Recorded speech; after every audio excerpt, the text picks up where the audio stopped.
All right, part 2. Here we go. I love the fact that the citizen is a corrupt leader. Great trope. I think that's so cool that a dude takes over a town and uses the survivor, Kelsier's religion to like subjugate. It's so much fun. It's so much fun. It's like Book of Eli kind of stuff. Love it. Spook out here fighting multiple people like Daredevil. That was awesome. And then they got him. That sucked. But they had Allomancers, which means they had noble blood, which means hypocrisy. There's allomancy and hypocrisy all up in this place. And Demu, that was sad. That was sad. That was sad. Poor guy. Spook being burned alive in the building like the others, that was nuts. Because they're like, oh, you got some noble blood? We're going to burn you in the noble houses because that's what the survivor wants. So the fact that Spook is like fighting all these people and being a little badass, they throw him in the house like, I'm going to burn you in the house. And then he sees Kelsier, and Kelsier speaks to him, and gives him the power to burn pewter. What? Because listen, Mistings can only burn one kind of metal. Mistborn can burn all the metals, to my knowledge, and Spook can now burn 2 metals. What is that about? And also, it was Kelsier. He saw him. He heard him. What? Is Kelsier alive?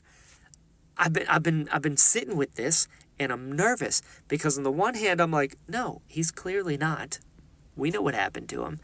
But at the same time, but then also, Spook, got beat up pretty bad, and he's in a town that believes in the religion, so maybe he's just around it so much like he wants to believe, so his subconscious created this thing, But then, like the video I mentioned before, there's the spirit, and I've been thinking about that. If Kelsier is the spirit, maybe he figured something out when he, ascended, and then was like, Vin loves Elend, so I'm going to cut Elend, and Vin will save him, and that's what'll happen. But then she didn't, and instead released Ruin, and there's so much with this. Also, the fact that nobles would beat their kids almost to death to try to make them snap, sheesh, that's dark. That is dark. And Norden, a good obligator, he's pretty cool. I'm not gonna. I like him a lot. He's neat. And something interesting. So Ruin. So I've been thinking a lot about this balance thing. This yin and yang. I've got it tattooed on me. The idea, because they keep mentioning ruin and preservation. So first off, what is preservation? What's that? Is it ruin or is it not? And so I've been thinking about a yin and yang metaphor where ruin is the yang, but then who's the yin? It's the evil spirit, Ruin, but the good spirit is Kelsier? I don't know. And the fact that no one knows what Kelsier did from the time that he left the pits to the time that he got back to Luthadel? Just something to do with the 11th metal, but nobody else had heard of the 11th metal before? But Kelsier found it? And oh my god, Spook's backstory with his dad trying to kill him, and then clubs paid for him and took him. That's so sad. That's so sad. Man. Ooh, also, so Ruin cannot. So I've been thinking maybe the spirit was Ruin, right? Maybe Ruin's just messing with people, but then why would Ruin want to help Spook? And he said to get revenge. What's that about? I don't know. But Kelsier responded to Spook's thoughts. Spook thought something, and then Kelsier responded to him in his head. But Ruin cannot read thoughts. So is Kelsier a manifestation of Spook's psyche because his tin mind is making him go crazy? I don't know. And Ruin can kind of change reality a little bit, right? Because he can change the rubbings, and he can change books, and he can change entire religions. But he can't read people's thoughts. But Kelsier responded to Spook's thoughts.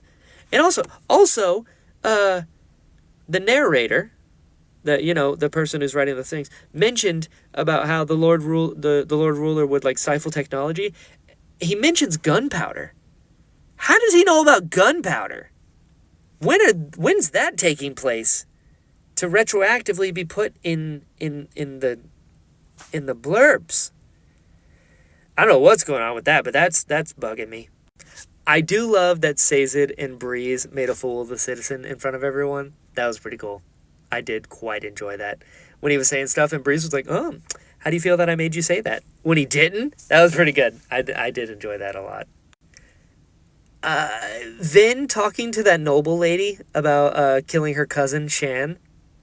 That was pretty badass. I love that they're like, let's go to a ball, but let's be superheroes when we land. We're just going to fly and then like plop in and give him a card and be like, hey, tell him we're here. He's like, yeah, it's us.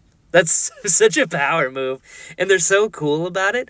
And Vin is like, yeah, you nobles are just the worst. And also, I've killed so many people that are in charge. And like, we're going to take your city. So you might as well just give it to us. I love how nonchalant they are about it. I also really love that Spook is the one who gets Sazed to keep looking into religions again.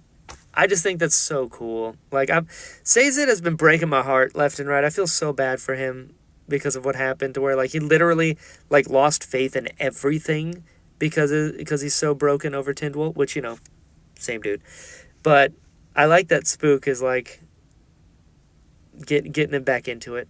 So that's where I'm at. That's what's going on right now. I'm currently at the point where Elend is talking to his buddy at the thing, and they're like, so you're for real about this? And he's like, yeah, of course.